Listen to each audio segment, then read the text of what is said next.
మాటల విషయములో నీ బ్లడ్లో కూడా అబద్ధం ఉండొద్దు, దుర్భాషలు ఉండొద్దు, కపటపు మాటలు ఉండొద్దు.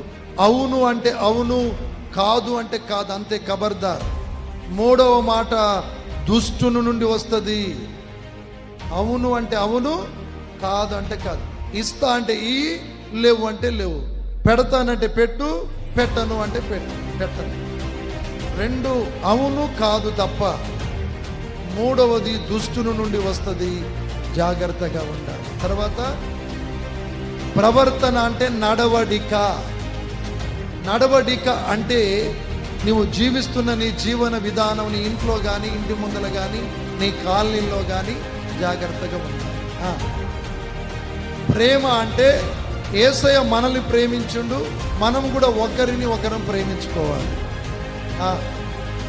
విశ్వాసము అంటే వాక్యము విన్నవానికే విశ్వాసం కలుగుద్ది, లోకపరమైన మాటలు విన్నవానికి అవిశ్వాసం కలుగుద్ది. కాబట్టి లోకపరమైన మాటలు వినొద్దు, యేసయ్య మాటలు, వాక్యము విని మన విశ్వాసమును బలపరుచుకునే వారిగా ఉండాలి.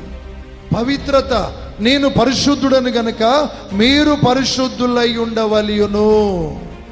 మన దేవుడైన యేసయ్య పరిశుద్ధుడు గనక, మన కన్న తల్లిదండ్రులు పరిశుద్ధులు గనక, మన దైవజనులు పరిశుద్ధులు గనక, మేము సంఘము, నా కుటుంబము పరిశుద్ధముగా ఉంటాము.